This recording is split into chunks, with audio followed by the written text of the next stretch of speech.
Hello everyone, I hope you all are fine. So in this video, we are going to talk about the strategy for scoring 90 plus in English. As you all know that in your SSC stenographer exam, English plays a very crucial role as it has the highest weightage, 100 marks, and for that you have to be very good in that so as to get yourself registered in that merit list. So now let's start. As you all know that in our English section, there will be three sections. First is your RC, reading comprehension, second is your grammar, and third is your vocabulary. So for reading comprehension portion, what topics you will be asked, I have covered in that single video. I am giving the video link in the description box, you can check there.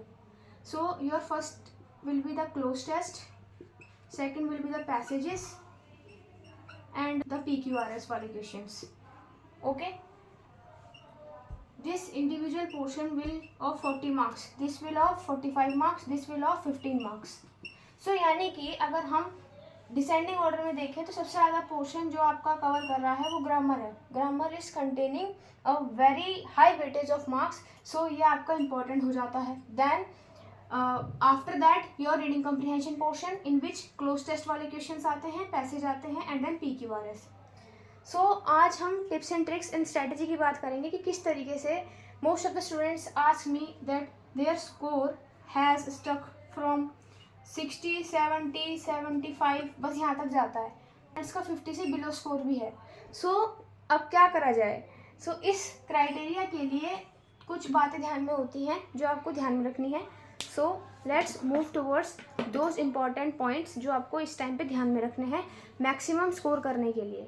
सो जैसे कि सब लोग बताते हैं कि PYQ analysis is most important, but how can we analyse the PYQs of specially the English language.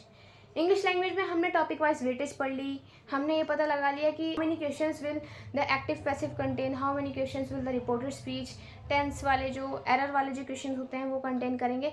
But after that how will we approach towards that particular section.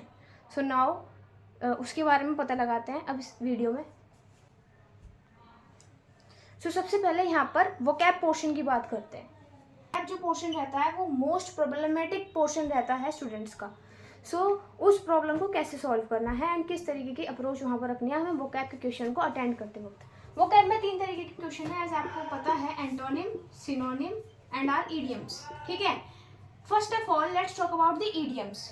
I have picked 2 or 3 questions from the past year papers ताकि मैं आपको बता पाऊँ कि किस तरीके से आपको क्वेश्चन को अटेम्प्ट करने का आपका स्ट्रैटेजी होनी चाहिए. तो फर्स्ट है आपका, जैसे एक क्वेश्चन है यहाँ पर आपको इडियम दे रखा है up in arms. This is the question of 2023. Okay. So up in arms option आपको गिवन है 4 ऑप्शंस.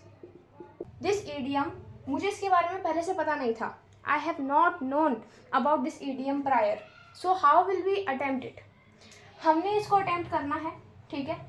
कैसे करेंगे उसको अटेम्प्ट, तो उसको देखने की देखो स्ट्रेटेजी है. देखो up in arms, first of all if a student is from southern state then you have to make your own strategy for mnemonics और for any other type that you can draw the meaning of something like this your idioms. Okay. But though student who know Hindi, so Hindi वालों के लिए क्या है कि देखो up in arms का मतलब है किसी को हाथ को ऊपर करके, वो मतलब किसी के हाथ को ऊपर करा दिया गया है, इस तरीके से है.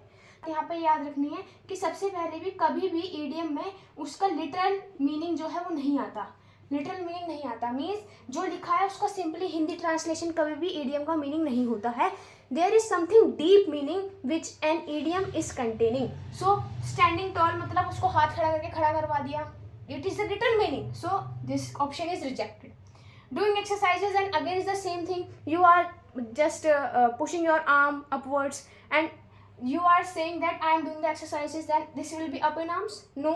तो ये कैसे हो जाएगा, because it is showing the literal sense of the sentence of these 3 words. ठीक है. This will also be not. And now these 2 options will be left. So इसमें हमारी थोड़ी टफ चॉइसेस हो जाती है. Unable to do something up in arms.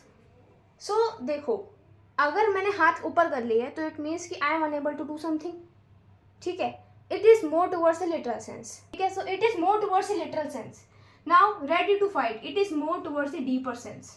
So the deeper sense idiom will also contain कि हमारा जो मीनिंग है वो जस्टिफाई हो रहा होगा, तो यहाँ पर इसलिए इसका आंसर क्या है, ready to fight, not this, ठीक है, because it is somewhat showing towards the literal sense of the question. So now moving to the next question. So this is the second type of question जिसमें मैंने idioms में दिया है second type of question. So the idiom is fall into line. Hindi meaning पे जाएं तो किसी एक लाइन के दायरे में रहना, मतलब अपनी लाइन को क्रॉस ना करना, ठीक है. So searching something, not. Adhere to rules हो सकता है, बिकॉज अगर this is the line and I am keeping myself within it, then I am limiting myself and these are my rules, then I am limiting myself कि मुझे इन rules को cross नहीं करना है, ठीक है. Shouting, not this. Straight road to walk, fall into line. Line का मतलब है कि अगर मैंने यहाँ लाइन खींची then I will be walking towards this, then this is the little meaning, this is the little meaning. We do not have to consider it. We have to consider only the deep meanings, which is adhere to rules. So these type of techniques you have to apply. Mainly this is known as the elimination, means we are concluding towards the answer by rejecting the other options. Other three options, we are concluding to one option, which is our answer. So this is the technique for doing these type of idioms. Mostly आपको idioms याद करने हैं, 150, 200, 250, 150, 200, 250 idioms you have to learn. And after that, if any idiom comes that you did not know about that prior information, so उसके बाद आप क्या कर सकते हो, उसके बाद आप उसकी इस तरीके से टेक्निक लगा के कोई भी क्वेश्चन कर सकते हो as you face the problem in mocks. Okay, so now moving to the vocabulary portion में एंटोनिम एंड सिनोनिम को कैसे टैकल करें. सो फॉर एंटोनिम, देखो एंटोनिम के लिए मैंने यहाँ पर भी पास्ट ईयर के 2 क्वेश्चंस लिए हैं. तो पूछा गया था आपसे एंटोनिम ऑफ ग्रैंडियोर, ठीक है. ऑप्शन आपको गिवन थे, कुछ ज्यादा बहुत बड़ा, कुछ ज्यादा कुछ अच्छा, ठीक है. ग्रेटनेस, एंटोनिम बताना है, अगर सिनोनिम होता तो ग्रेटनेस पे टिक कर देते. असाइनमेंट, किसी को चीज को असाइन की जा रही है. Permission, we are taking any permission for doing any work. Insignificant, the antonym word is कि जिसका कोई महत्व ना हो. ग्रैंडियोर मतलब बहुत बड़ा है, जो this is more over denoting towards the positive sense, and insignificant is the negative sense. So yes, these senses you have to identify in your question. That अगर आपको कोई भी word का मतलब नहीं पता है, then you have to eliminate the options कि ये more over towards the negative sense जा रहा है, but शब्द जो word आपसे पूछा गया है that is more towards the positive sense. So if there would be any question कि आपको synonym बताना है and the word is negative, then you have to choose the negative sense वाला word, and if the word is positive then you have to choose the positive sense वाला word. Okay, so this is your technique. Another question we have to see. देखो अब अगर हम इसमें कह देते हैं, if this is the another type of question जिसमें आपसे एंटोनिम पूछा है मिटिगेट का. अगर सपोज मुझे मिटिगेट का मतलब नहीं पता होता, वैसे तो मुझे पता है, सो मिटिगेट का मतलब अगर मुझे नहीं पता होता, सो how will I tackle this question. देखो एंटोनिम पूछा है reform. Reform means somewhat towards shaping new things. Okay. Sharpen, sharping the thing, again the new thing will be formed. Mend again, doing any amendments. You have seen in the polity the word amendments, the mend will be a word here, ठीक है. mend means to change something. Aggravate, you have seen in your economics the term aggregation.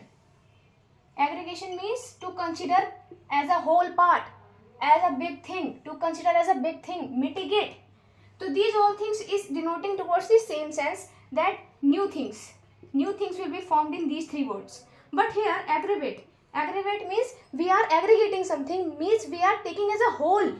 So this thing is totally opposite or totally denoting a different sense from these 3 words. So therefore the option will be this. If you do not know the meaning of the mitigate, then you will apply this technique.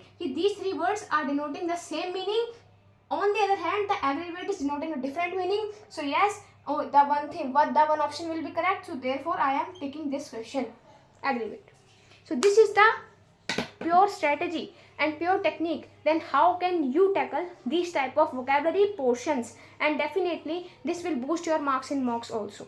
So now coming to the grammar portion.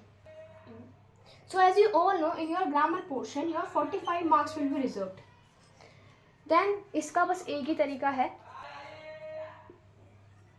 So for these rules आपको simply कौन कौन से topic देखना है. पहला tense आना चाहिए जिसमें आपका active voice and passive voice, active voice and passive voice. दूसरा आपका रिपोर्टेड स्पीच और नरेशन. थर्ड आपका subject verb agreement. This topic is most important for your spotting errors type of questions, spotting errors. And also for these three topics are most important, and another is preposition.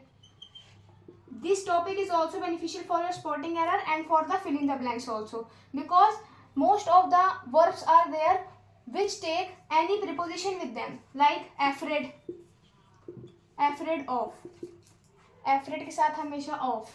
ठीक है, तो these type of things will only be spotted if you have learned this concept or this rules.